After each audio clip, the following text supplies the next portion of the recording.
بسم اللہ الحمد للہ والصلاة والسلام علی رسول اللہ وعلی آلہ الاطہار وصحبہ الابرار ومن تبعہم بإحسان الی یوم الدین اما بعد فاعوذ باللہ السمیع العلیم من الشیطان الرجیم من ہمزہ ونفخہ ونفثہ بسم اللہ الرحمن الرحیم وقال ربکم ادعونی استجب لکم ان الذين يستكبرون عن عبادتي سيدخلون جهنم داخرين وقال النبي صلى الله عليه وسلم افضل العبادة الدعاء۔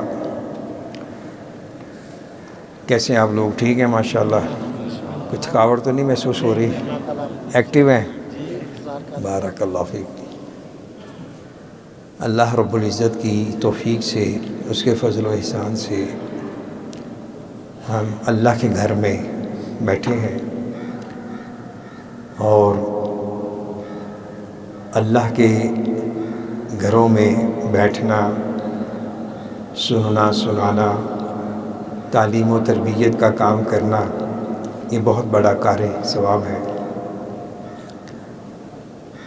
اور بالخصوص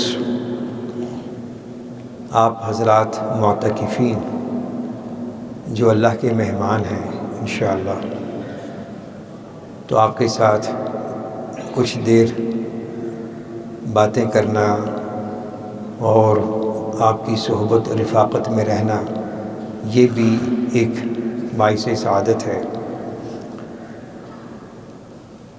اللہ رب العزت کی عبادت، پرستش اور اللہ کو خالق مالک مانتے ہوئے اسی کے سامنے جھکنا، یہ فطرت انسانی کا ایک تقاضا ہے۔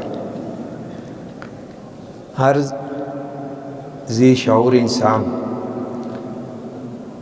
جس کی جبلت اور فطرت میں آلودگییں اور علائشیں نہ ہوں، اس کے وجدان میں، اس کی فطرت میں یہ چیز موجود ہے کہ وہ اپنے خالق مالک کے سامنے جھکتا ہے، محبت کے ساتھ، عقیدت کے ساتھ، اس کی رحمت کی امید کرتے ہوئے اور اس کی پکڑ سے بچتے ہوئے۔ وما خلقت الجن والانس الا لیعبدون۔ جن و انس کی تخلیق کا جو مقصد ہے وہ عبادت ہے۔ عبادت کا معنی یہ ہے کہ انسان اللہ کا حکم مانے، جس کا حکم دیا اسے اختیار کرے۔ امر ہے تو اس حکم پہ عمل کرے، اگر نہیں ہے، کسی چیز سے روکا ہے تو اسے رک جائے۔ وما آتاکم الرسول فخذوہ وما نہاکم عنہ فانتہوا۔ یہ ہمارا دین ہے۔ اللہ اس کے رسول کی اطاعت بلا مشروط، یہ ہر مسلمان کے لیے ضروری ہے۔ عبادت کی کئی شکلیں ہیں۔ عبادات میں سے ایک اہم عبادت جو ہمہ وقت کہیں بھی کسی وقت بھی کی جا سکتی ہے، ہر ایک کی اپروچ میں ہے، اس کے لیے کوئی خاص شرائط نہیں ہے۔ انسان بڑا ہے، چھوٹا ہے، امیر ہے، غریب ہے، صحت مند ہے، بیمار ہے، مسائل سے الجھا ہوا ہے، آسودہ حال ہے، ہر حالت میں وہ عبادت کی جا سکتی ہے۔ وہ ہے دعا، اللہ سے مانگنا، اللہ کو پکارنا، اپنی حاجات کو اللہ کے سامنے رکھنا کہ اللہ میری یہ ضرورت ہے، پوری فرما دے، میں اس ٹربل میں ہوں، ٹینشن میں ہوں، دور کر دے، مجھے رزق حلال عطا فرما، مجھے صحت عطا فرما، عافیت عطا فرما، دین و دنیا کی سعادتیں نصیب فرما۔ یہ جملے ہم اللہ کے سامنے بولتے ہیں نا، تو اسی کو دعا کہتے ہیں۔ اللہ کو پکارو۔ اور دعا خالصتاً اللہ کا حق ہے، اسی سے کرنی چاہیے۔ عبادت کی کسی بھی قسم میں غیر اللہ کی شرکت وہ اس عبادت کو داغدار کر دیتی ہے، بے اثر کر دیتی ہے۔ اسی طرح دعا جس میں انسان دل و جان سے اللہ ہی سے مانگے، اسی کی طرف رجوع کرے، اسی سے سوال کرے، وہ دعا قبول ہوتی ہے۔ ہماری شریعت میں، کتاب و سنت میں دعا کی اہمیت کیا ہے اور وہ کون سے آداب ہیں جب ہم اختیار کریں گے تو ہماری دعائیں قبول ہوں گی، تو یہ آج کی گفتگو کا مرکزی سوال ہے۔ اللہ رب العزت ارشاد فرماتے ہیں وَقَالَ رَبُّكُمُ ادْعُونِي أَسْتَجِبْ لَكُمْ، اور تمہارے رب نے کہا مجھے پکارو، میں تمہاری دعا کو، تمہاری پکار کو سنتا ہوں، قبول کرتا ہوں۔ إِنَّ الَّذِينَ يَسْتَكْبِرُونَ عَنْ عِبَادَتِي سَيَدْخُلُونَ جَهَنَّمَ دَاخِرِينَ، بے شک وہ لوگ جو میری عبادت سے اعراض کرتے ہیں، تکبر کرتے ہیں، وہ ذلیل و خوار ہو کر عن قریب جہنم میں داخل ہوں گے۔ اب اس آیت میں اللہ رب العزت حکم دے رہے ہیں ادعونی، مجھے پکارو، مجھ سے دعا مانگو، استجب لکم، میں تمہاری دعا قبول کروں گا۔ استجاب یستجیب، قبول کرنا، تو یہ اللہ کا وعدہ ہے، اللہ کا اس آیت میں حکم ہے اور امر ہے اور ساتھ ہی جواب امر ہے۔ مجھے پکارو گے تو میں تمہاری دعا کو، تمہاری پکار کو سنوں گا، قبول کروں گا، اور اگر میری عبادت سے تکبر کرو گے تو پھر جہنم میں داخل کیے جاؤ گے۔ اس جملے سے معلوم ہوا کہ دعا عبادت ہے، اور اللہ نے دعا کو یہاں عبادت سے تعبیر کیا ہے۔ دعا عبادت ہے، اور جو شخص دعا نہیں مانگتا گویا کہ اس کے دل میں کبر ہے، تکبر ہے۔ تکبر گناہ کبیرہ ہے۔ حدیث میں ہے جس شخص کے دل میں ذرہ بھر بھی تکبر ہے وہ جنت میں نہیں جائے گا، اور جو دعا کرتا ہے اس سے تکبر دور ہو جاتا ہے۔ تکبر کو دور کرنے کا ایک وسیلہ دعا ہے۔ دعا میں انسان اپنے آپ کو محتاج، فقیر، بے کس، لاچار طور پر پیش کرتا ہے اللہ کے سامنے، اور جو دعا سے اعراض کرتے ہیں، نہیں کرتے، ان کا ٹھکانہ جہنم ہے۔ اسی طرح رمضان المبارک کے احکام و مسائل سے متعلق سورہ بقرہ کی جو آیات ہیں، اسی سیاق و سباق میں ارشاد باری تعالیٰ ہے وَإِذَا سَأَلَكَ عِبَادِي عَنِّي فَإِنِّي قَرِيبٌ أُجِيبُ دَعْوَةَ الدَّاعِ إِذَا دَعَانِ فَلْيَسْتَجِيبُوا لِي وَلْيُؤْمِنُوا بِي لَعَلَّهُمْ يَرْشُدُونَ۔ اے پیغمبر محمد رسول اللہ صلی اللہ علیہ وسلم، جب آپ سے میرے بندے پوچھیں میں کہاں ہوں، کہو قریب ہوں۔ کتنا قریب ہے؟ سورہ قاف میں اس کا تذکرہ ہے وَنَحْنُ أَقْرَبُ إِلَيْهِ مِنْ حَبْلِ الْوَرِيدِ، شاہراہ سے بھی۔ اور جب پکارنے والا مجھے پکارتا ہے، مجھ سے مانگتا ہے، تو میں اس کی دعا کو قبول کرتا ہوں۔ تو لوگوں کو چاہیے میری شریعت کو مان لیں، مجھ پر ایمان لے آئیں، تاکہ وہ ہدایت یافتہ ہوں، راہ مستقیم پہ آ جائیں۔ نبی اکرم صلی اللہ علیہ وسلم جن پر وحی نازل ہوئی، قرآن کریم نازل ہوا، اللہ رب العزت نے آپ کو ہمارے لیے مشعل راہ قرار دیا۔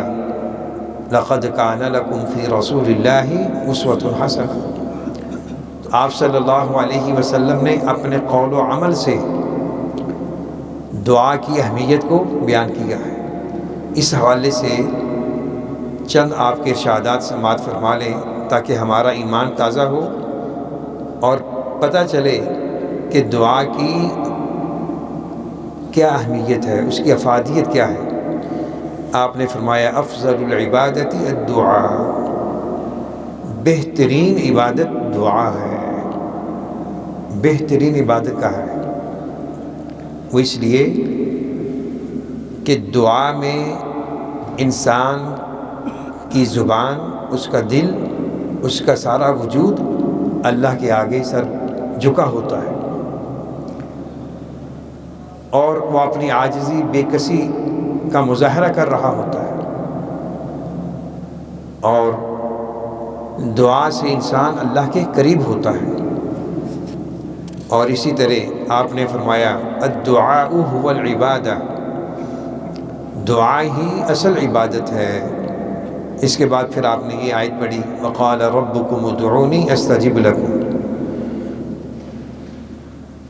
دعا ہی عبادت ہے، کیوں کہ دعا ہر عبادت کا اہم رکن ہے۔ جس طرح حج کے بارے فرمایا الحج عرفہ، حج عرفہ کا نام ہے، وقوف عرفہ۔ حج 5 دنوں میں ہوتا ہے نا، تو عرفہ سے پہلے بھی بعد میں بھی واجبات ہیں، تو وقوف عرفہ کو حج کہا گیا ہے، کیوں؟ وہ رکن اعظم ہے۔ جو وقوف عرفہ نہ کر سکے اس کا حج نہیں ہوگا۔ باقیوں کے تو کفارے ہیں۔ تو اسی طرح ہر عبادت میں دعا ہے، گویا کہ جس عبادت میں دعا نہیں وہ عبادت نہیں۔ آپ ذرا اندازہ کریں، سورۃ الفاتحہ سے لے کر سورۃ الناس تک قرآن کریم میں بہت سے مقامات میں دعا کا ذکر ہے، کہیں دعا کا حکم ہے، دعا کرنے والوں کی آداب ہیں، اور دعا کی قبولیت کے واقعات ہیں۔ تو دعا کی اہمیت کا اندازہ اس بات سے بھی ہوتا ہے کہ سورۃ الفاتحہ کا آغاز دعا سے ہے، اور اس کا اختتام بھی، قرآن کریم کا اختتام بھی سورہ ناس پر ہے۔ قل اعوذ برب الناس مالک الناس الہ الناس من شر الوسواس الخناس الذی یوسوس فی صدور الناس من الجنۃ والناس۔ دعا ہے نا۔ دعا کی عموماً 2 قسمیں ہوتی ہیں، دعائے ثنا، دعائے طلب۔ دعائے ثنا یعنی آپ اللہ کی تعریف کر رہے ہیں، اس کی حمد و ثنا پیش کر رہے ہیں، اگرچہ اس میں کوئی ایسا جملہ نہیں ہوتا جس سے ظاہر ہو کہ آپ اللہ سے مانگ رہے ہیں، کوئی خاص چیز سوال کر رہے ہیں، لیکن اللہ کی تعریف میں دعا بھی شامل ہوتی ہے۔ اور دعائے طلب کہ آپ اس سے مانگ رہے ہیں، مثلا اہدنا الصراط المستقیم، اے اللہ مجھے صراط مستقیم عطا فرما، ہم اللہ سے سوال کر رہے ہیں۔ قل اعوذ برب الناس، کہہ دیجئے میں تمام جہانوں کے رب سے رب کی پناہ میں آتا ہوں، مالک الناس الہ الناس من شر الوسواس الخناس، ایسے شیطان خناس سے جو دلوں میں وسوسے ڈالتا ہے۔ تو یہ بھی دعا ہے۔ اور آپ صلی اللہ علیہ وسلم نے ایک حدیث میں فرمایا لیس شیء اکرم علی اللہ من الدعاء، اللہ تعالیٰ کے نزدیک دعا سے زیادہ معزز کوئی چیز نہیں ہے۔ اور فرمایا من لم یسأل اللہ یغضب علیہ، جو اللہ سے سوال نہیں کرتا اللہ اس سے ناراض ہوتے ہیں۔ دیکھو یہ اللہ رب العزت کا فضل و احسان، نہ مانگنے پر وہ ناراض ہوتا ہے۔ تو دعا اس کی اہمیت ہے، افادیت ہے، یہ اللہ سے تقرب پیدا کرنے کا ایک ذریعہ ہے۔ اور اس قدر آسان ہے، آپ کہیں بھی ہیں، جیسے بھی ہیں، آپ اللہ کو پکار سکتے ہیں، اللہ سے دعائیں مانگ سکتے ہیں۔ تو اس کے لیے کوئی پابندی وقت نہیں ہے، یہ ایک آسان اور سہل عبادت ہے۔ آپ صلی اللہ علیہ وسلم نے فرمایا اذا سأل احدکم فلیکثر فإنما يسأل ربہ، جب تم میں سے کوئی دعا کرے، اللہ سے مانگے، تو اپنے رب سے مانگ رہا ہوتا ہے، تو اللہ تعالیٰ اسے چاہیے کہ وہ کثرت سے مانگے، بے شک اللہ تعالیٰ فإنما يسأل ربہ اپنے رب سے مانگ رہا ہوتا ہے۔ ان احادیث میں اور دوسری نصوص کتاب و سنت میں یہ بات واضح ہوتی ہے کہ دعا صرف اور صرف اللہ سے کرنی ہے، کوئی اور ہستی چیز نہیں ہے جس سے آگے انسان اپنا دست سوال دراز کر سکے۔ یہ اللہ کا حق ہے اور عبادت جو اللہ کے لیے خاص ہے۔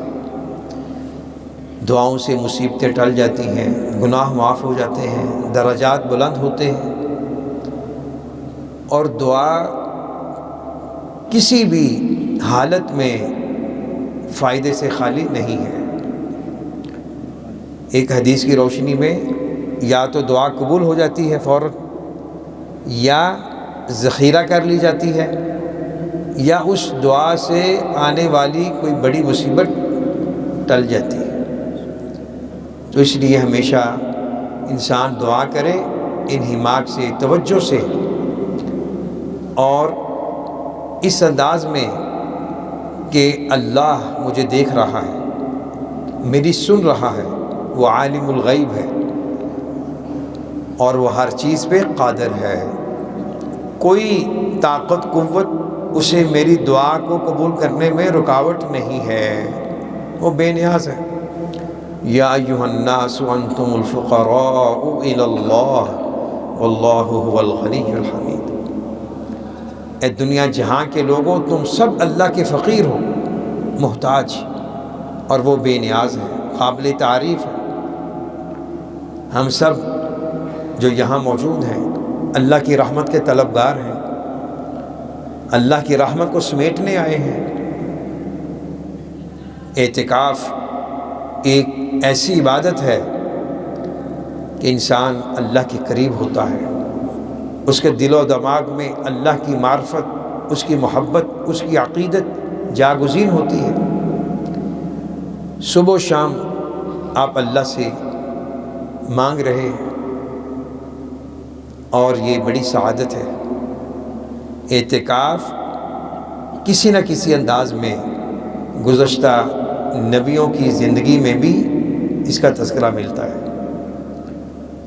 اور اللہ رب العزت کا قرب پانے کے لیے اور اس کی محبت کو مزید حاصل کرنے کے لیے اعتکاف ایک بہترین عمل ہے۔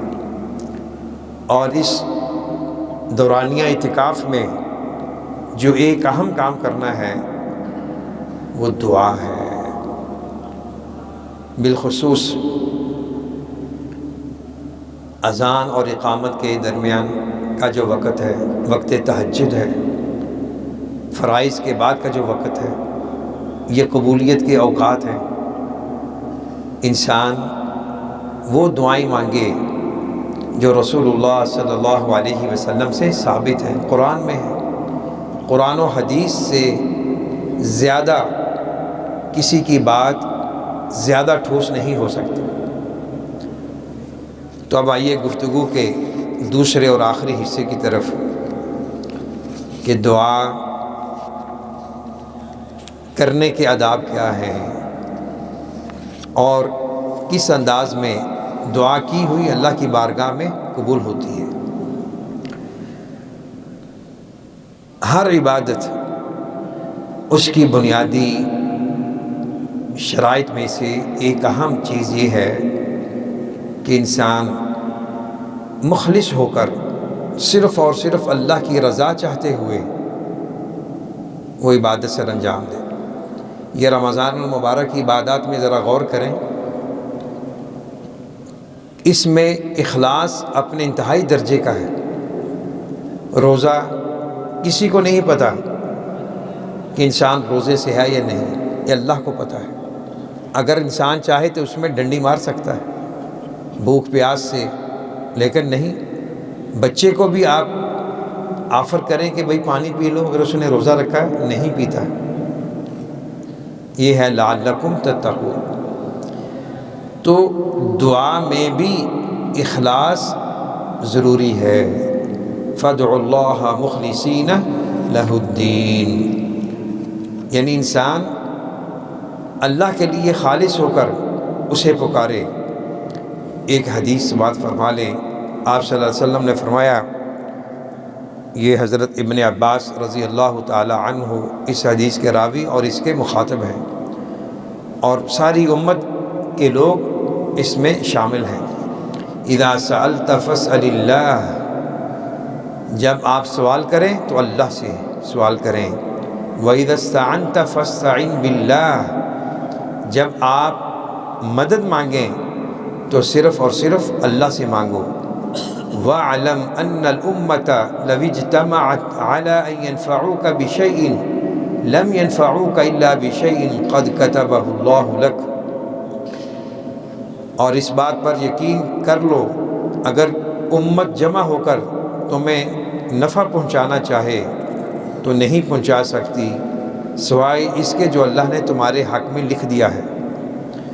وَلَوِ اجْتَمَعُوا عَلَىٰ أَن يَضُرُّوكَ بِشَيْءٍ لَمْ يَضُرُّوكَ إِلَّا بِشَيْءٍ قَدْ كَتَبَهُ اللَّهُ عَلَيْكَ، اور اگر ساری انسانیت، ساری امت جمع ہو کر تمہیں نقصان پہنچانا چاہے تو نہیں پہنچا سکتی سوائے جو اللہ نے تمہارے مقدر میں کر دیا ہے۔ تو دعا اللہ سے کرنی ہے، اور اس عقیدے کے ساتھ کہ اللہ ہر چیز پہ قادر ہے، وہ دلوں کے بھیدوں سے بھی واقف ہے۔ ہم اونچی آواز میں کریں، آہستہ کریں، رات میں کریں، دن میں کریں، مسجد میں کریں، مسجد کے باہر کریں، وہ دعا قبول کرنے پر قادر ہے۔ اور فرمایا وَلَا تَدْعُ مِن دُونِ اللَّهِ مَا لَا يَنْفَعُكَ وَلَا يَضُرُّكَ فَإِن فَعَلْتَ فَإِنَّكَ إِذًا مِّنَ الظَّالِمِينَ، اللہ کو چھوڑ کر کسی اور کو مت پکارنا جو تجھے نہ نفع پہنچا سکتے ہیں نہ نقصان، اگر آپ نے ایسا کیا تو آپ ظالموں میں سے ہو جائیں گے۔ وَإِن يَمْسَسْكَ اللَّهُ بِضُرٍّ فَلَا كَاشِفَ لَهُ إِلَّا هُوَ، اگر آپ کو اللہ کوئی نقصان پہنچائے تو اس کے علاوہ اسے کوئی دور کرنے والا نہیں۔ وَإِن يُرِدْكَ بِخَيْرٍ فَلَا رَادَّ لِفَضْلِهِ، اگر وہ آپ کو خیر پہنچانا چاہے تو اس کے فضل کو کوئی ہٹانے والا نہیں۔ يُصِيبُ بِهِ مَن يَشَاءُ مِنْ عِبَادِهِ وَهُوَ الْغَفُورُ الرَّحِيمُ، وہ اپنا فضل اپنے بندوں میں سے جس پر چاہے نچھاور کر دے، وہ بڑا معاف کرنے والا، انتہائی رحم کرنے والا ہے۔ یہ سورہ یونس کی آیات ہیں، اس میں عقیدہ توحید ہے، بالخصوص دعا کہ آپ نے ایسی شخصیت سے، ایسے کسی انسان سے، حجر شجر قبر سے دعا نہیں کرنی جو آپ کو کوئی نقصان اور نفع پہنچانے پر قادر نہیں۔ تو اللہ کے لیے دعا کیجئے، اللہ ہی سے مانگیے۔ یہ ہے کہ دعا کرتے ہوئے انسان اللہ کے ساتھ مخلص ہو۔ اور فرمایا والذین تدعون من دونه ما يملكون من قطمیر ان تدعوهم لا يسمعوا دعاءكم ولو سمعوا ما استجابوا لكم ويوم القیامة يكفرون بشرككم، اور جنہیں تم اللہ کے سوا پکارتے ہو، اللہ کے سوا ہر وہ چیز جو انسان اللہ کے علاوہ کسی کو معبود بناتا ہے، کسی سے مانگتا ہے، وہ اس میں آتا ہے، یعنی من دونی، تو وہ کھجور کی گٹلی کے چھلکے کے بھی مالک نہیں۔ آپ ماشاءاللہ آج کل کھجور کھا رہے ہیں، کھجور جب آپ کھولتے ہیں گٹھلی نکلتی ہے، گٹھلی کے نیچے ایک چھوٹا سا وہ ہوتا ہے، جالی سی ہے سفید کلر کی، اس کو قطمیر کہتے ہیں، حقیر سی چیز ہے، نہیں معمولی سی، تو جو غیر اللہ جن کو پکارا جاتا ہے وہ اس چیز کے بھی مالک نہیں ہیں، اور اگر تم ان کو پکارو گے تو وہ نہیں سنیں گے، اگر سن لیا تو تمہاری دعا قبول نہیں کریں گے۔ تو اللہ فرماتے ہیں کہ صرف اور صرف مجھ ہی سے آپ نے مانگنا ہے۔ تو بالخصوص جو فوت شدہ شخصیات ہیں ان سے ہرگز نہیں مانگنا، یہ اللہ کا حق ہے۔ فوت شدہ شخصیات کے پاس انسان جائے، ان کی قبروں میں ان کے لیے دعائیں مغفرت کرے، دعائیں رفع درجات کرے۔ اللہ نے ان کو یہ اختیار ہرگز نہیں دیا کہ وہ لوگوں کی دعاؤں کو سنیں اور ان کی دعاؤں کو قبول کریں، یہ اللہ کا اختیار ہے۔ نمبر 2 یعنی ادب نمبر 2 یہ ہے کہ انسان قبلہ رخ ہو کر دعا کرے، یعنی جب آپ دعا کریں تو مستحب ہے کہ انسان قبلہ رخ ہو جائے۔ قبلہ رخ ہونے کا یہ فائدہ ہوتا ہے، انسان کی سوچ یکسو ہو جاتی ہے، دلچسپی پیدا ہوتی ہے، اور اس کو پتہ ہوتا ہے کہ میں اب اللہ سے مخاطب ہوں، اللہ سے ہم کلام ہونے جا رہا ہوں۔ غزوہ بدر مشہور واقعہ ہے، اللہ کے رسول صلی اللہ علیہ وسلم نے غزوہ کی رات قبلہ رخ کھڑے ہو کر اللہ سے دعا کی تھی، اور اللہ کو یوں فریاد کر رہے تھے، اللہم انجز لی ما وعدتنی، اللہم آتی ما وعدتنی، اللہم ان تہلک هذه العصابہ من اہل الاسلام لا تعبد فی الارض۔ اے اللہ جو تو نے مجھ سے وعدہ کیا ہے اسے پورا کر دے، اے اللہ جو تو نے مجھ سے وعدہ کیا ہے مجھے اسے سرفراز فرما۔ اے اللہ اگر مسلمانوں کی یہ چھوٹی سی جماعت ہلاک ہو گئی تو روئے زمین پر تیری عبادت نہیں ہو سکے گی۔ حضرت عمر رضی اللہ تعالی عنہ فرماتے ہیں کہ میں نے آپ کو یہ دعا کرتے ہوئے دیکھا، آپ قبلہ رخ ہیں، کھڑے ہیں، اور آپ کے کندھے مبارک سے چادر گر گئی۔ حضرت ابو بکر صدیق رضی اللہ تعالی عنہ آئے، آپ کی چادر کو اٹھایا، آپ کے کندھوں میں ڈال دی، اور فرمایا کہ اے اللہ کے رسول کافی ہے، اللہ تعالیٰ آپ سے کیے ہوئے وعدے کو ضرور پورا کریں گے۔ تو اللہ تعالیٰ نے پورا کیا۔ تو اس سے معلوم ہوا کہ جو انسان مشکلات میں گھرا ہو، ٹینشن ڈپریشن میں مبتلا ہو، کوئی بھی اذیت ہو، تو اسے چاہیے کہ قبلہ رخ ہو کر اللہ سے مانگے، اللہ تعالیٰ اسے عطا فرمائیں گے۔ نمبر 3، دعا کرنے والے شخص کو چاہیے کہ وہ اپنے ہاتھوں کو ملا کر اپنے چہرے کے سامنے ایسے رکھے، یعنی ہاتھ اٹھانے، ایسے نہیں، ایسے حدیث میں منع ہے، تو ایسے سیدھے، یعنی ہتھیلیاں ہمارے چہرے کی طرف ہو۔ یہ ایک عاجزی ہے ان کی ساری ہے۔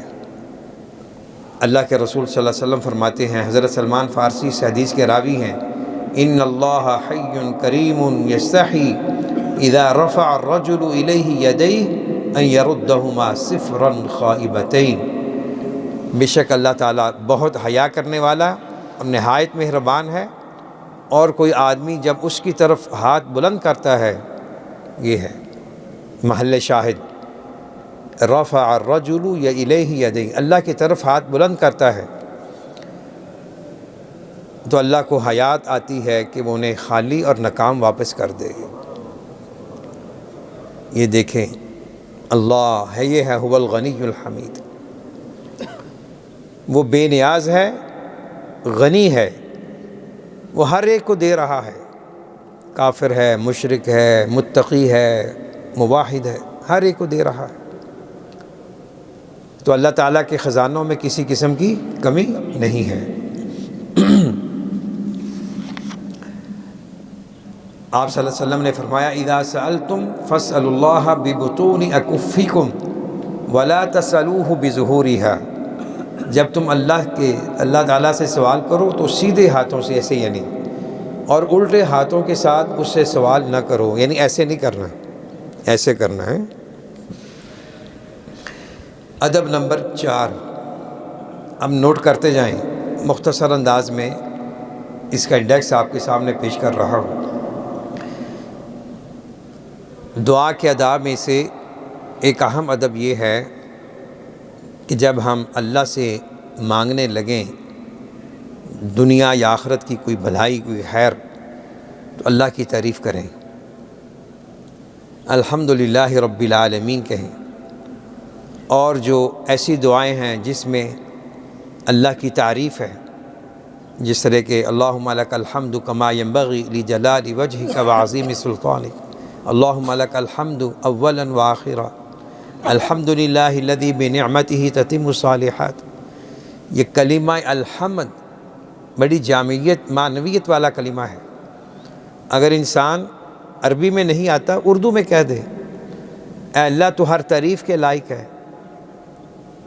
تو نے مجھے پالا ہے، پیدا کیا ہے، تو آسمان و زمین کا خالق مالک ہے۔ اللہ اس سے خوش ہوتے ہیں اور وہ ہر تعریف کے لائق ہے۔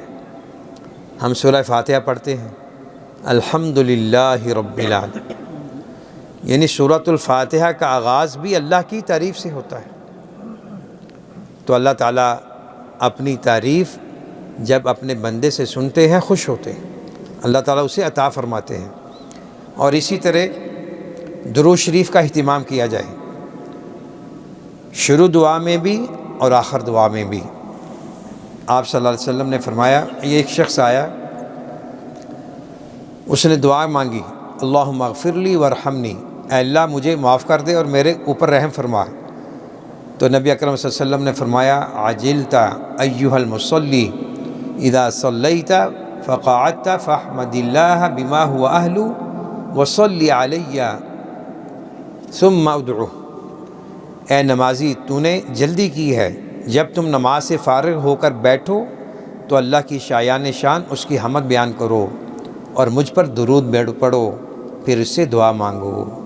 یعنی یہ اللہ سے مانگنے کا ایک ادب ہے۔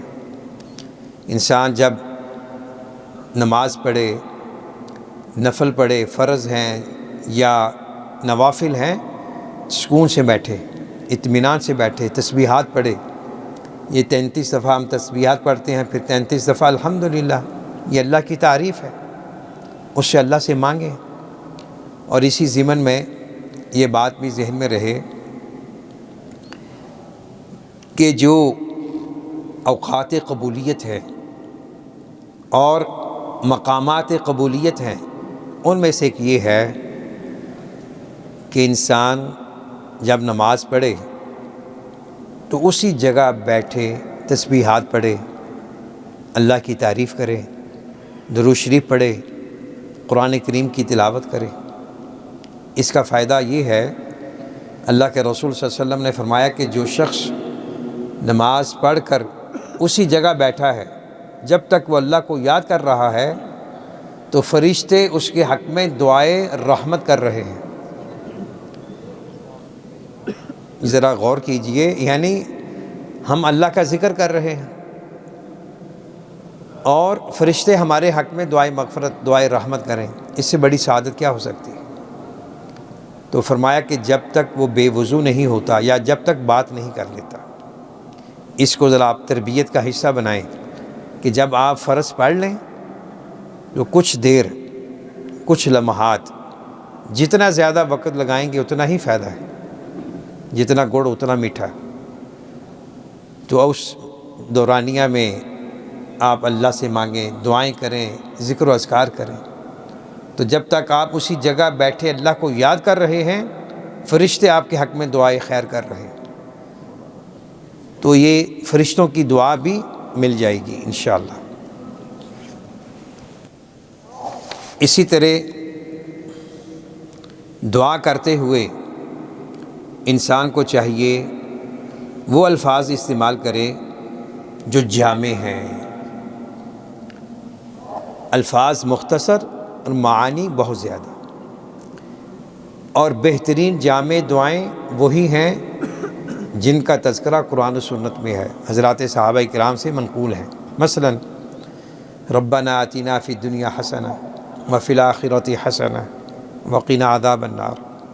اہل علم نے لکھا ہے اگر دعا کا وقت بہت کم ہے یا آپ بہت زیادہ بیزی ہیں، کوئی لمبی چوڑی دعائیں نہیں کر سکتے، کوئی ایمرجنسی ہے، تو اگر آپ یہ دعا کر لیں یہ کافی ہے۔ ربنا آتینا، میرے ساتھ پڑھ لیں، ربنا آتینا فی الدنیا حسنہ وفی الآخرۃ حسنہ وقنا عذاب النار۔ دین و دنیا کی سب سعادتیں آگے، اے اللہ دنیا میں بھی اچھائی عطا فرما اور آخرت میں بھی۔ حسنہ میں اللہ کی ہر وہ نعمت جس کے ہم محتاج ہیں، اس کا تعلق علم و ادب سے ہے، حسن و جمال سے ہے، رزق حلال سے ہے، صحت سے ہے، عافیت سے ہے، تو حسنہ میں ہر اچھائی آ جاتی ہے دنیا اور آخرت کی۔ اسی طرح جامع دعا، اللہم اصلح لی دینی الذی هو عصمت امری واصلح لی دنیای التی فیہا معاشی واصلح لی آخرتی التی فیہا معادی واجعل الحیاۃ زیادۃ لی فی کل خیر واجعل الموت راحۃ لی من کل شر۔ بڑی جامع دعا ہے۔ اے اللہ میری دنیا بہتر کر دے، میرا دین بہتر کر دے، دین دنیا آخرت سب کچھ آ گیا۔ تو یہ جامع دعائیں بعض اہل علم نے اس کو لکھا ہے، ایک بہترین کلیکشن ہے 50 دعاؤں پر مشتمل۔ میں ڈاکٹر زبیری صاحب کو وہ سینڈ کر دوں گا، وہ انشاءاللہ اگر آپ کا کوئی گروپ بنا ہے ڈاکٹر صاحب ان کا، ہاں تو وہ شیئر کریں گے آپ کو۔ 50 دعائیں ہیں، اس کو معمول بنائیں، کم از کم ایک دفعہ پڑھیں۔ بڑی جامع دعائیں، نارمل آدمی 20-22 منٹ میں وہ 50 دعائیں پڑھ سکتا ہے۔ اور پھر دعا کے ساتھ لکھا ہوا ہے اس کا پس منظر کیا ہے، اللہ کے رسول صلی اللہ علیہ وسلم نے کسی کو سکھائی ہے یا آپ خود پڑھتے تھے، تو یہ بڑی جامع دعائیں ہیں۔ ان میں سر فہرست یہ ہے جو میں نے آپ کو 2 دعائیں پڑھ کر سنا دی ہیں، باقی جو بھی دعا آپ کو یاد ہے وہ پڑھیں، جامع دعا ہو ہے، اس میں الفاظ کم معنی زیادہ ہوں۔ اور اسی طرح جامع دعاؤں میں سے ایک یہ دعا ہے، اللہم انی اسألک العفو والعافیۃ فی الدنیا والآخرہ۔ یہ پہلی دعاؤں سے بھی مختصر، اے اللہ میں تجھ سے معافی اور عافیت کا سوال کرتا ہوں دنیا اور آخرت میں۔ عافیت یہ بڑا جامع کلمہ ہے۔ اسی طرح العفو، معافی۔ شب قدر کی دعا یاد ہے نا آپ کو؟ کون سی دعا شب قدر کی؟ اللہم انک عفو تحب العفو فاعف عنی۔ اس پہ ذرا غور کریں، اللہم انک عفو، اے اللہ تو بہت ہی معاف کرنے والا ہے، تحب العفو، معافی کو پسند کرتا ہے، مجھے معاف فرما دے۔ ایک ہے مغفرت، ایک ہے معافی، عفو۔ تو اہل علم نے ان کے جو فرق بیان کیے ہیں ان میں سے ایک یہ ہے کہ مغفرت یہ ہے کہ اللہ تعالیٰ گناہوں کو معاف فرما دے، اور عفو یہ ہے کہ جو آپ کے نامہ اعمال میں گناہ درج ہو چکا ہے اللہ اس کو مٹا دے، ڈیلیٹ کر دے۔ جس طرح موبائل میں کسی چیز کو، کسی پیغام کو، کسی بات کو ڈیلیٹ کرنا ہو نا، آپشن ہوتا ہے نا، وہ ڈیلیٹ ہو جاتا ہے۔ وہ کہتا ہے انسان کہ اللہ میرے نامہ اعمال سے اس کو حذف کر دے، اور یہی چیز سورہ بقرہ کی آخری آیت میں ہے، واغفر لنا وارحمنا واعف عنا واغفر لنا وارحمنا انک انت الغفور الرحیم۔ سورہ بقرہ کی جو 2 آخری آیات ہیں اس کا اہتمام ہونا چاہیے، یہ جنت کے خزانوں میں سے ہے، اور واقعہ معراج کی یادگار ہے، اور اسپیشل پروٹوکول کے ساتھ نازل ہوئی ہے۔ ایک حدیث کی روشنی میں فرشتہ سورۃ الفاتحہ اور سورۃ البقرہ کی آیات لے کر آیا، کہا کہ آپ صلی اللہ علیہ وسلم سے کہا کہ ان 2 نوروں سے خوش ہو جائیں، جو بھی انسان ان کے ذریعے اللہ سے مانگے گا اللہ تعالیٰ عطا فرمائیں گے۔ تو سورۃ الفاتحہ ہر ایک کو یاد ہے، اور اسی طرح سورۃ البقرہ کی جو 2 آخری آیات ہیں، آمن الرسول سے لے کر انکا ورحم فانصرنا علی القوم الکافرین تک 2 آیتیں ہیں، 1 منٹ میں پڑھی جائیں گی، تو ان کا اہتمام کریں، یہ اللہ رب العزت سے مانگنے کے اداب میں سے ہے۔ ادب نمبر 6 یاد رکھتے جائیں، میرے ساتھ ہیں، وہ یہ ہے کہ انسان جب اللہ سے مانگے عاجزی سے، انکساری سے، خفیہ انداز میں۔ ایک تو ہم اعلانیہ بھی مانگتے ہیں نا، جماعت نماز پڑھتے ہیں، دعا مانگتے ہیں، یہ اجتماعی ہے، ہر ایک کو پتہ ہے، اور ایک ہے خفیہ انداز میں۔ آپ اپنے اعتکاف میں بیٹھے ہیں، کمرے میں بیٹھے ہیں، آفس میں بیٹھے ہیں، تو اللہ سے مانگیں۔ زکریا علیہ السلام نے بھی خفیہ انداز میں دعا مانگی تھی، تو اللہ نے ان کو بیٹا عطا کیا، یاد ہے نا، اذ نادى ربہ نداء خفیہ، چپکے سے۔ بزرگ تھے نا، سفید داڑھی، شرما رہے تھے کہ میں اللہ سے اولاد کیسے مانگوں، اللہ اکبر، تو اللہ نے ان کی اس کیفیت کو بیان کر دیا، قرآن کا حصہ بنا دیا۔ تو چپکے سے انسان اللہ سے مانگے، ادعوا ربکم تضرعا وخفیا انہ لا يحب المعتدین، تم اپنے رب کو عاجزی کے ساتھ اور چپکے سے پکارو، کیونکہ وہ اعتداء یعنی حد سے تجاوز کرنے والے کو پسند نہیں کرتا۔ یعنی تجاوز میں، اعتداء میں اہل علم نے یہ بھی شامل کیا ہے کہ اونچی آواز میں چلا کر دہاڑ کر مانگنا، یہ دعا کے اداب کے منافی ہے۔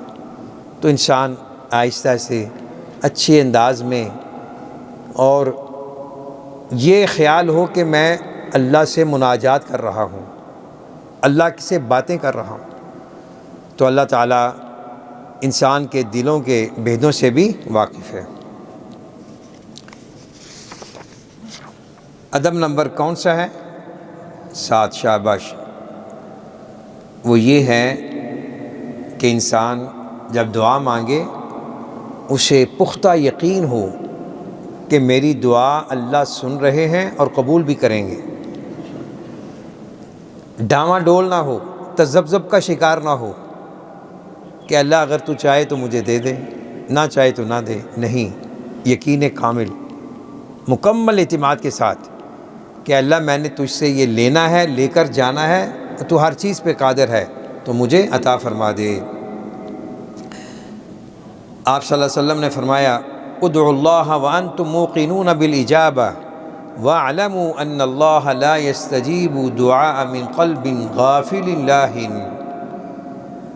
تم اللہ سے دعا مانگو اس حالت میں تمہیں پختہ یقین ہو کہ اللہ میری دعا کو قبول کرنے پر قادر ہے، اللہ کو کوئی چیز رکاوٹ تو نہیں ہے، اللہ کو کوئی چیز مانے تو نہیں ہے، اور یہ جان لو کہ اللہ تعالیٰ وہ دعا قبول نہیں کرتا جو غافل اور لاپرواہ دل سے ہو۔ یعنی آدمی باوضو بھی ہے، قبلہ رخ بھی ہے، نماز کے بعد بیٹھا ہوا ہے، زبان سے تو کہہ رہا ہے اللہ مجھے یہ دے دے اور یہ بیماری مجھ سے دور کر دے، لیکن اس کا دل کہیں اور اٹکا ہوا ہے، غافل ہے۔ تو دل سے اللہ سے دعا مانگے، دل بھی اللہ کی طرف متوجہ ہو، اور دل کو اللہ کی طرف متوجہ کرنے کا ایک ذریعہ یہ ہے کہ ہم جو دعا مانگتے ہیں نا، جو عربی کی دعائیں، اس کے معنی ہمیں آتے ہوں، اللہ کی عظمت دل میں جاگزین ہو، اللہ کی ان طاقتوں قدرتوں کا مالک ہے۔ قرآن کریم کے کئی مقامات میں اللہ نے اپنا تعارف پیش کیا ہے، یہ آسمان، یہ زمین، یہ جمادات، نباتات، حیوانات، ہر مخلوق اللہ کی تخلیق کا بہترین شاہکار ہے۔ ہم جس اللہ کے نام سے روزہ رکھتے ہیں، تراویح پڑھتے ہیں، اعتکاف کرتے ہیں، وہ کن طاقتوں قدرتوں کا مالک ہے۔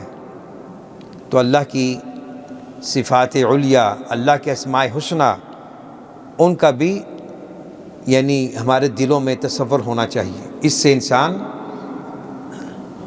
اور متوجہ ہوتا ہے۔ آپ صلی اللہ علیہ وسلم نے فرمایا، اذا دعا احدکم فلا یقل اللہم اغفر لی ان شئت۔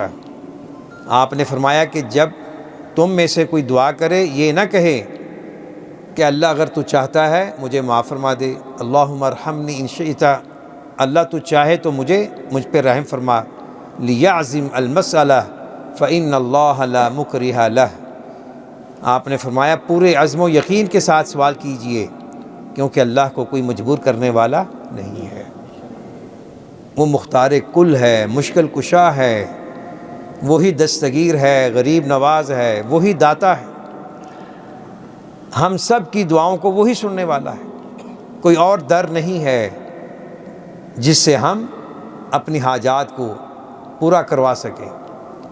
تو اللہ رب العزت کا در توبہ کھلا ہوا ہے جب تک موت کے آثار نہیں آ جاتے۔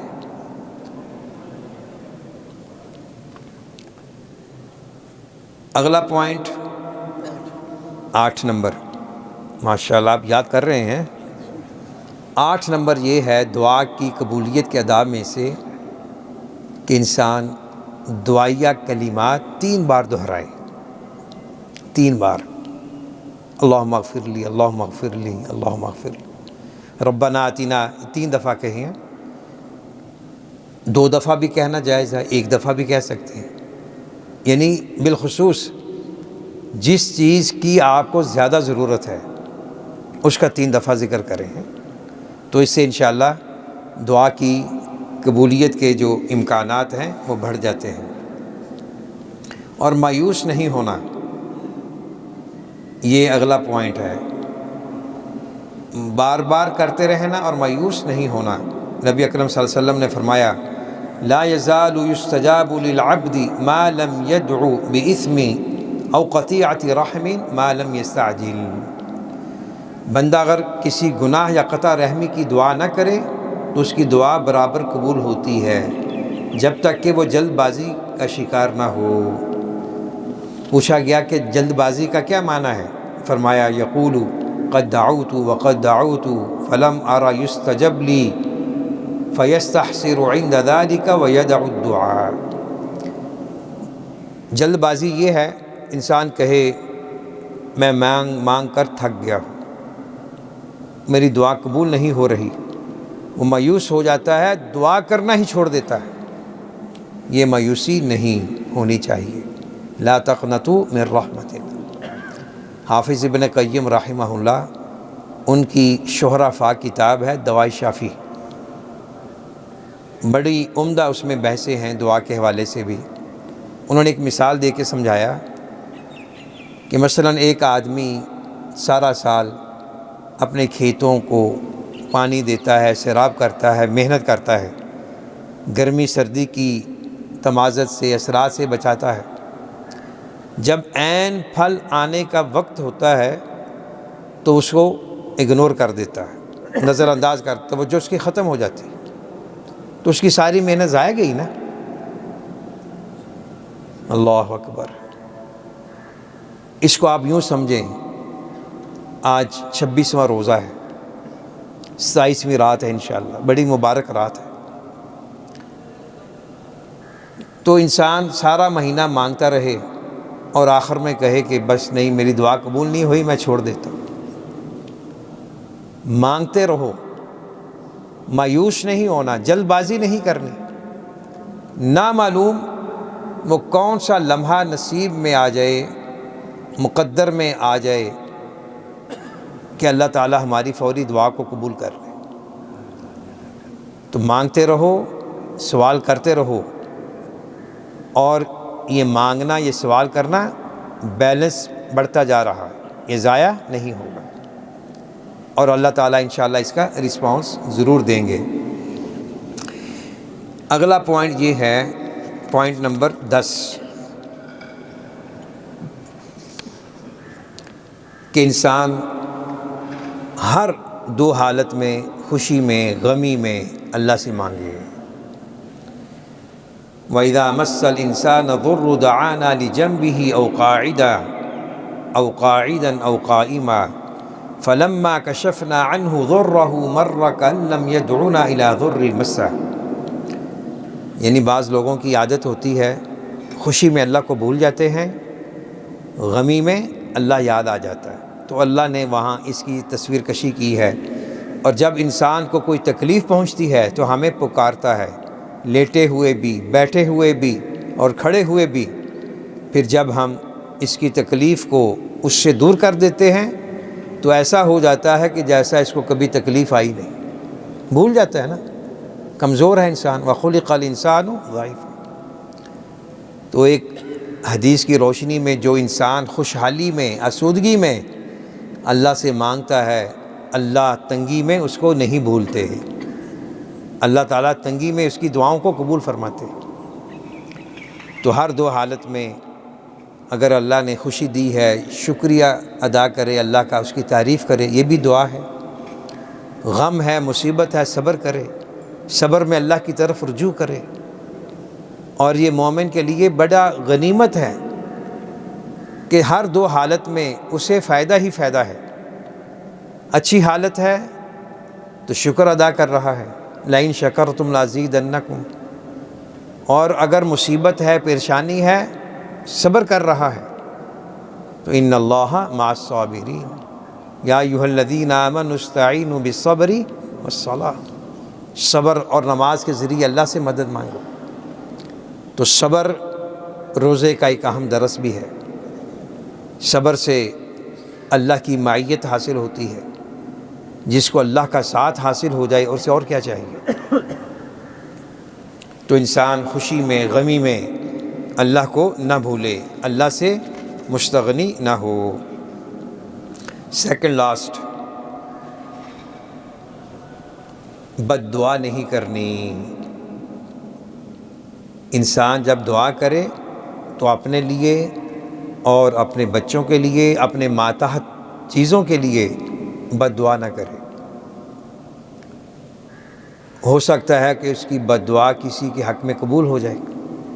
بالخصوص والدین غصے میں آ جاتے ہیں، مائیں جب عدم برداشت کا شکار ہوتی ہیں، وہ اپنی اولاد کو دعائیں دیتی ہیں، تباہ ہو جائے، ٹوٹ پینا ہے، برباد ہو جائے۔ ان کو سمجھایا جائے تو کہتی میں نے کون سا دل سے بد دعا دی ہے، میں تو زبان سے اوپر سے کہتی ہوں۔ نہیں، زبان سے کہی ہوئی دعا بھی قبول ہو سکتی ہے۔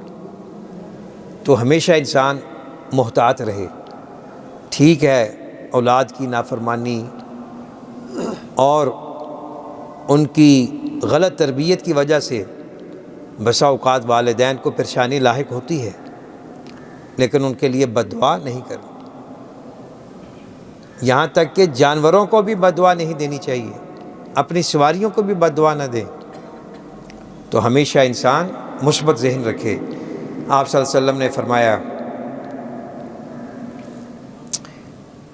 لا تدعوا على انفسكم ولا تدعوا على اولادكم ولا تدعوا على اموالكم لا توافقوا من الله ساعة يسأل فيها عطاء فيستجيب لكم، اور ایک روایت میں ہے ولا تدعوا على خدمكم، تم اپنے اوپر بد دعا نہ کرو، اپنی اولاد پر نہ کرو، اپنے مالوں پر نہ کرو، کہیں ایسا نہ ہو کہ عین اسی وقت دعا کی قبولیت کی گھڑی ہو وہ تمہاری بد دعا قبول ہو جائے۔ اور ایک حدیث میں ہے کہ اپنے خادموں پر بھی بد دعا نہ کی جائے۔ یعنی انسان ہمیشہ مثبت ذہن رکھے۔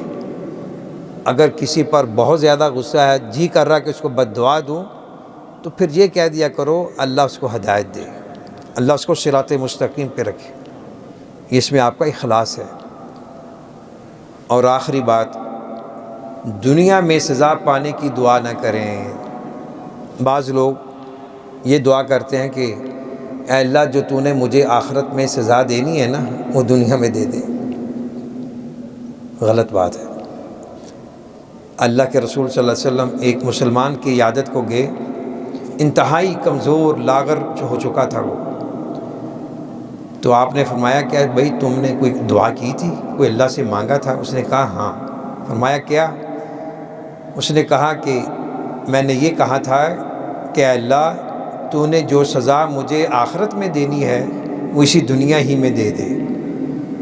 تو آپ نے فرمایا عجیب بات ہے، تم تو اس کی طاقت نہیں رکھتے، تم تو اس کی طاقت نہیں رکھتے، تم نے یہ دعا کیوں نہ کی؟ ربنا آتنا فی الدنیا حسنہ وفی الآخرۃ حسنہ وقنا عذاب النار۔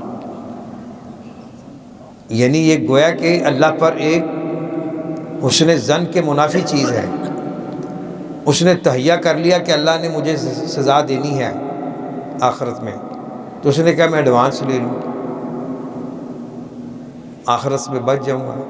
اپنے لحاظ سے اس کا ایک تصور درست ہے، لیکن یہ اللہ کی صفت غفور الرحیمی، صفت رحمت، صفت غفران کے منافی ہے۔ انسان ہمیشہ اللہ کے بارے حسن ظن رکھے۔ حسن ظن کا یہ معنی نہیں کہ انسان ہر گناہ کرتا جائے اور کہے کہ وہ هو الغفور الرحیم، بلکہ حسن ظن یہ ہے کہ انسان اعمال صالحہ کرے، نمازیں پڑھے، اللہ کی شریعت پر عمل کرے، اور پھر اللہ کے بارے گمان رکھے کہ وہ میرے اعمال کو قبول کرے گا اور اس کے بدلے مجھے معاف فرما دے گا۔ تو یہ ربنا آتنا فی الدنیا حسنہ وفی الآخرۃ حسنہ وقنا عذاب النار بڑی جامع دعا ہے، اسے کثرت سے پڑھا کریں، اور جو قرآن کریم کی دعائیں ہیں اس کا اہتمام کریں، جو آپ کو یاد ہیں وہ پڑھیں، اپنی زبان میں دعائیں مانگیں۔ یہ مانگنے کا وقت ہے۔ ہم تو مائل بکرم ہیں، کوئی سائل ہی نہیں، راہ دکھلائیں کسے کوئی راہ روے منزلیں۔ رمضان المبارک کی ہر رات یہ ندا آتی ہے، یا باغی الخیر اقبل و یا باغی الشر اقصر۔ اے خیر کے طلبگار آ جا، ہمارے پاس آ جا، ہم تیرا انتظار کر رہے ہیں، اور اے برائی کے متمنی برائی سے باز آ جا، چھوڑ دے، بہت ہو گیا ہے۔ خلاصہ کلام یہ ہے کہ اللہ کی رحمت بہت وسیع ہے، اور اللہ کی رحمت کو سمیٹنے کا ایک ذریعہ دعا ہے۔ دعا عبادت ہے، اصل العبادت ہے، عبادت کی روح ہے، اس کا مغز ہے، اس کا محور و مرکز ہے۔ دعا کیجئے ہر حالت میں، اور یہ بھی ایک ادب ہے انسان باوضو رہے۔ ویسے باوضو رہنا ہر وقت یہ ایک اچھی عادت ہے، ایمان کی نشانی ہے، بالخصوص مسجد میں، پھر حالت اعتکاف میں کوشش ہونی چاہیے کہ ہم باوضو رہیں۔ باوضو رہنے سے اچھا ماحول انسان محسوس کرتا ہے، فرشتوں کی رفاقت، صحبت ہوتی ہے۔ اس وقت ہم اللہ کے گھر میں بیٹھے ہیں، ہمارے ارد گرد فرشتے ہیں، وہ اللہ کی رحمت لے کر آئے ہوئے ہیں، ہم ان کو نہیں دیکھ رہے، وہ ہمیں دیکھ رہے ہیں۔ تو یہ تصور ہو، اللہ کے گھر جو آتا ہے وہ اللہ کا مہمان ہے، اللہ اپنی شایان کے مطابق اس کی میزبانی کرتا ہے، اور اس کی میزبانی کا یہ ایک مظہر ہے کہ وہ ہمیں معاف فرما دے، ہمارے حال پر رحم فرما دے، ہماری التجاؤں کو، ہماری دعاؤں کو قبول فرما لے۔ اللہ رب العزت سے دعا ہے اللہ تعالی ہماری اس مجلس کو، ہمارے اس اعتکاف کو، رمضان المبارک کے صیام کو، قیام کو، تراویح کو، ہماری دعاؤں کو اللہ تعالی ہم سب کے لیے ذریعہ نجات بنائے، وسیلہ علم نافع بنائے، عمل صالح بنائے۔ آپ جہاں اپنے لیے، خاندان کے لیے، اہل و عیال، دوست احباب کے لیے دعا کریں، وہاں امت کے لیے دعائیں کریں، پوری انسانیت کے لیے دعائیں کریں، بالخصوص ان حالات میں کہ کچھ لوگ اپنی طاقت، قوت کے بل بوتے پر انسانیت کو مظالم سے دوچار کر رہے ہیں، ہر طرف ظلم نظر آ رہا ہے۔ اللہ تعالیٰ پوری انسانیت میں امن و سلامتی کے گہوارے بنائے، امن و سلامتی کی بہاریں دیکھنا نصیب فرمائے۔ اللہ تعالیٰ ظالم کو ظلم سے باز رکھے اور مظلوم کی فریاد رسی کرے۔ اللہ رب العزت ہم سب کو جنت میں اکٹھا داخل فرمائے۔ ایک حدیث میں ہے کہ جو شخص 3 بار اللہ سے جنت کا سوال کرتا ہے، 3 بار جہنم سے پناہ مانگتا ہے، تو جنت بھی کہتی ہے کہ اللہ اسے دے دے، جہنم بھی کہتی ہے کہ اللہ اس کو مجھ سے دور کر دے۔ اردو میں کر لو یا عربی میں کر لو، اللہم انی اسألک الجنہ واعوذ بک من النار، اللہم انی اسألک الجنہ واعوذ بک من النار، اللہم انی اسألک الجنہ واعوذ بک من النار۔ اللہ تعالیٰ اس گھر کو، اس گھر کے خدام کو، منتظمین کو مزید توفیقات عطا فرمائے۔ اللہ تعالیٰ ہمارے خوف کو امن سے بدل دے، ہماری بیماری کو صحت میں بدل دے، اور جو ہمارے مسائل ہیں، ڈپریشن ہے، ٹینشن ہے، اللہ تعالیٰ اسے خوشحالی سے، آسودگی میں بدل دے۔ اللہ تعالیٰ ہر چیز پہ قادر ہے۔ اللہ تعالیٰ ہمیں قرآن کریم کی سفارش نصیب فرمائے۔ کل قیامت کے دن نبی اکرم صلی اللہ علیہ وسلم کے دستے مبارک سے حوض کوثر کا پانی عطا فرمائے۔ اللہ تعالیٰ کل قیامت کے دن آپ صلی اللہ علیہ وسلم کی سفارش ہمارے حق میں قبول فرمائے۔ وباللہ التوفیق۔ سبحان ربک رب العزت عما یصفون وسلام علی المرسلین والحمد للہ رب العالمین۔ جزاکم اللہ۔